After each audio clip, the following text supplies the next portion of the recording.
Abad ke-15 menandai awal dari zaman penjelajahan besar-besaran oleh bangsa Eropa. Negara-negara seperti Portugis dan Spanyol memimpin perlombaan mengelilingi dunia, bukan hanya untuk memperluas kekuasaan politik mereka, tetapi juga untuk meraih 3 hal utama yang dikenal dengan istilah Gold, Glory, and Gospel, yaitu kekayaan, kejayaan, dan penyebaran agama Kristen. Misi ini berakar dari 3 dorongan utama. Pertama, gold. Eropa saat itu mengalami krisis ekonomi dan sangat haus akan emas, perak, serta rempah-rempah yang bernilai tinggi. Kedua, glory. Kejayaan dan kebanggaan nasional, semangat petualangan, serta ambisi untuk mengukir nama sebagai bangsa penakluk dunia. Ketiga, gospel, yaitu semangat religius, terutama setelah munculnya reformasi Protestan dan kontra-reformasi Katolik, mendorong gereja untuk menyebarkan agama ke seluruh penjuru dunia meskipun dengan cara-cara yang tidak selalu damai. Bangsa Portugis menjadi pelopor pelayaran dunia. Mereka mengembangkan kapal-kapal canggih, menguasai ilmu navigasi, dan menjelajahi pantai Afrika, India, hingga akhirnya ke Nusantara. Penjelajahan ini bukan sekedar ekspedisi dagang, ia merupakan operasi besar-besaran yang disokong oleh kerajaan dan gereja. Pada tahun 1494, Paus Alexander keempat memfasilitasi perjanjian Tordesillas antara Spanyol dan Portugis, yang secara harfiah membagi dunia menjadi 2 wilayah kekuasaan. Spanyol berhak atas dunia bagian barat, termasuk Amerika Latin, sementara Portugis diberi hak atas dunia timur, termasuk Asia dan Afrika. Dengan berlandaskan otoritas agama, gereja mendukung penjajahan atas nama penyebaran iman. Portugis pertama kali tiba di Malaka pada tahun 1511 dan kemudian menyebar ke wilayah timur Indonesia seperti Ternate dan Ambon. Mereka tidak hanya membangun benteng dagang, tetapi juga menyebarkan misionaris Katolik. Di balik dagang rempah, Portugis menjalankan misi evangelisasi dengan dukungan militer. Beberapa raja lokal yang bekerja sama akan diberikan perlindungan dan kemudahan untuk perdagangan, namun dengan syarat menerima agama baru. Sebaliknya, kerajaan yang menolak akan dihadapi dengan kekuatan militer dan embargo dagang. Kekristenan Katolik mulai berkembang, terutama di wilayah timur Indonesia yang pada saat itu belum sepenuhnya berada di bawah pengaruh Islam. Setelah Portugis melemah, Belanda mengambil alih dominasi di wilayah Indonesia melalui pembentukan VOC pada tahun 1602. Meski secara resmi VOC adalah perusahaan dagang, mereka memiliki otoritas layaknya negara, yaitu memiliki tentara, mencetak uang, dan bisa membuat perjanjian politik. Di balik kegiatan dagang, VOC membawa serta nilai-nilai dan ajaran Kristen Protestan. Berbeda dari Portugis yang lebih eksplisit, Belanda menggunakan pendekatan yang lebih sistematis dan birokratis. Sekolah-sekolah, pencatatan sipil, serta sistem administrasi dibangun untuk memperkuat posisi Protestanisme sebagai agama yang resmi. Salah satu strategi Belanda adalah mengangkat pejabat-pejabat lokal yang telah memeluk Protestan, serta memberi insentif ekonomi bagi penduduk yang mengikuti agama penjajah. Wilayah seperti Minahasa, Ambon, dan Manado menjadi basis penyebaran Protestan yang kuat hingga hari ini. Yang menarik dan ironis adalah cara bagaimana 2 agama besar, yaitu Islam dan Kristen, masuk ke Indonesia. Islam masuk lewat jalur damai, yaitu melalui perdagangan, perkawinan, dan dakwah kultural. Para pedagang Arab, Gujarat, dan Persia membawa serta nilai-nilai Islam tanpa paksaan dan diterima oleh masyarakat lokal karena kemiripan nilai serta fleksibilitasnya dalam adaptasi budaya. Sebaliknya, agama Kristen masuk bersamaan dengan kekuasaan kolonial. Ia datang bersama kapal perang, benteng, dan sistem penaklukan. Hal ini membuat penerimaan terhadap Kristen di beberapa wilayah menjadi terbatas dan seringkali dipandang sebagai agama penjajah. Citra Kristen sebagai alat dominasi politik masih membekas di sebagian masyarakat hingga saat ini.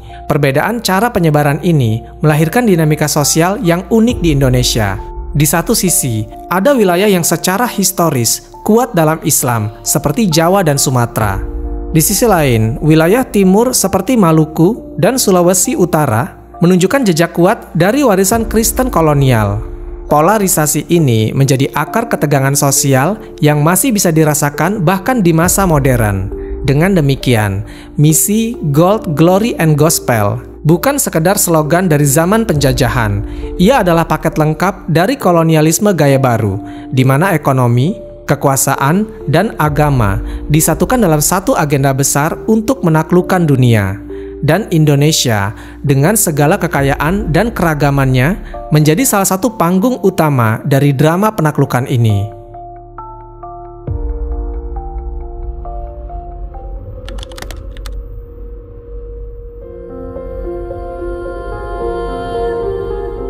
Ketika agama digunakan sebagai alat penaklukan, maka yang suci bisa menjadi alat pembenaran penindasan. Dalam konteks misi gospel yang dibawa oleh Portugis dan Belanda ke Indonesia, penyebaran agama Kristen tidaklah selalu dilakukan dengan cara yang damai. Justru dalam banyak kasus, kekristenan hadir bersamaan dengan kolonialisme brutal. Gereja Katolik dan Protestan, terutama pada masa kolonial awal, bukanlah institusi yang sepenuhnya netral. Mereka bersekutu dengan kekuatan negara dan militer kolonial. Misionaris datang bersama tentara dan ajaran Injil berjalan seiring dengan kebijakan pemaksaan budaya dan agama. Di berbagai tempat, gereja didirikan berdampingan dengan benteng pertahanan dan pertobatan seringkali dipaksakan melalui tekanan ekonomi maupun kekerasan langsung. Para misionaris diberikan perlindungan oleh kekuatan kolonial dan sebaliknya, kekuatan kolonial menggunakan pengaruh gereja untuk menjinakkan rakyat lokal. Dalam banyak kasus, konversi agama dilakukan bukan karena keyakinan, tapi karena keterpaksaan atau demi kelangsungan hidup di bawah sistem penjajahan. Salah satu metode yang paling efektif dan diam-diam paling berbahaya adalah kristenisasi melalui sistem pendidikan. Pemerintah kolonial Belanda mendirikan sekolah-sekolah misi di mana pelajaran agama Kristen menjadi bagian tak terpisahkan dari kurikulum. Anak-anak pribumi diajarkan untuk meninggalkan budaya dan agama nenek moyangnya dan menggantinya dengan cara hidup Eropa. Sekolah-sekolah ini terlihat modern dan menjanjikan masa depan, namun di balik itu tersembunyi agenda konversi massal. Bahasa lokal diganti dengan bahasa Belanda, cerita rakyat ditinggalkan untuk kisah Alkitab, dan lambat laun, anak-anak didorong untuk meninggalkan identitas lamanya. Di banyak daerah, anak-anak yang masuk sekolah misi hanya akan diterima jika bersedia dibaptis terlebih dahulu. Strategi ini lebih licik daripada pemaksaan militer, karena bekerja dalam jangka panjang dan menancapkan pengaruh hingga ke generasi berikutnya. Warga yang bersekolah dan menjadi Kristen diberi lebih banyak akses, lebih cepat mendapat pekerjaan, bahkan lebih dipercaya oleh pejabat kolonial. Dalam sistem ini, agama bukan lagi soal keyakinan, tapi tiket sosial. Indonesia bukan satu-satunya panggung dari misi gospel berdarah. Di Filipina, Spanyol menjalankan kristenisasi secara masif. Dalam waktu yang singkat, mayoritas penduduk menjadi Katolik, bukan karena sukarela, tapi karena pedang dan salib berjalan berdampingan. Mereka yang menolak dibaptis dianggap kafir dan ditindak tegas. Di Amerika Latin, gereja Katolik memainkan peran besar dalam kolonisasi. Suku-suku asli seperti Aztec dan Inca dihancurkan dalam nama penyebaran iman. Kekayaan mereka dirampas, budaya mereka dihapus, dan agama nenek moyang mereka dianggap sesat. Injil dibaca sambil menjarah kuil-kuil suci mereka. Afrika juga tidak luput. Misionaris Kristen masuk bersama kolonial Inggris dan Prancis, membawa ajaran moral sambil menyokong sistem perbudakan dan eksploitasi. Ironisnya, banyak budak Afrika yang kemudian menjadi Kristen sebagai hasil dari pemaksaan atau upaya bertahan hidup dalam sistem kolonial yang kejam. Misi gospel tidak hanya mengubah agama, tapi juga merusak warisan budaya. Dalam banyak kasus, ritual lokal, bahasa daerah, musik tradisional, hingga pakaian adat dicap sebagai kafir dan dilarang. Hal ini menyebabkan banyak budaya asli yang punah atau terpinggirkan. Bahkan setelah kolonialisme berakhir, trauma ini tetap membekas dalam bentuk krisis identitas. Orang-orang yang dulunya dipaksa meninggalkan agama dan budaya nenek moyangnya kini terjebak di antara dua dunia.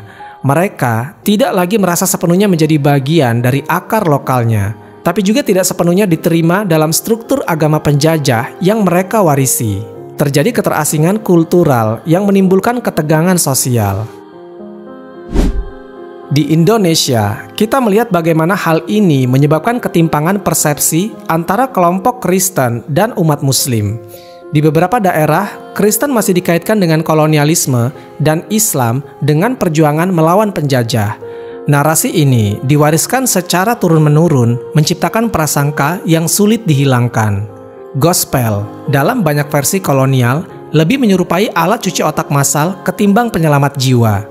Agama dijadikan alat pembentukan mental budak yang patuh, tunduk, dan merasa dosa jika melawan kekuasaan.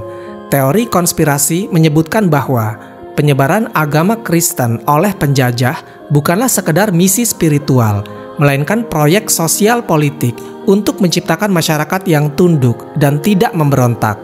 Beberapa kelompok bahkan menyebut keterlibatan Ordo Jesuit sebagai agen spiritual dan politik Vatikan untuk menyebarkan pengaruhnya ke wilayah timur.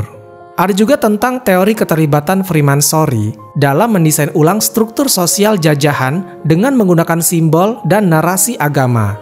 Pembangunan gereja-gereja di titik strategis dianggap bukanlah sebuah kebetulan, melainkan bagian dari simbolisme kekuasaan dan pengawasan mental.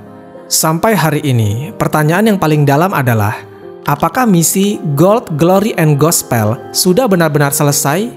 Ataukah ia hanya berubah bentuk? Beberapa kalangan percaya bahwa penjajahan kini berwujud dalam sistem ekonomi global, dominasi budaya melalui media, dan kontrol spiritual lewat lembaga keagamaan internasional. Negara-negara berkembang tetap dieksploitasi sumber dayanya, masyarakatnya tetap diarahkan secara ideologis, dan agamanya dijadikan alat legitimasi politik. Gold, Glory, and Gospel mungkin tidak lagi disebut dengan nama yang sama, tapi misinya, semangatnya, dan akibatnya masih menghantui dunia hingga hari ini, diam-diam tapi nyata. Dan Indonesia, sebagaimana negara-negara lain yang pernah dijajah, masih terus bergulat dengan warisan tersebut di era modern ini.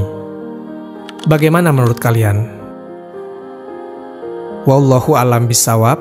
Semoga kisah ini bermanfaat. Lebih dan kurangnya mohon dimaafkan. Yang benar datangnya dari Allah Subhanahu wa Ta'ala. Khilaf atau keliru itu datangnya dari saya pribadi sebagai manusia biasa. Sampai ketemu di kisah-kisah seru yang penuh makna selanjutnya. Saya akhiri. Wassalamualaikum warahmatullahi wabarakatuh.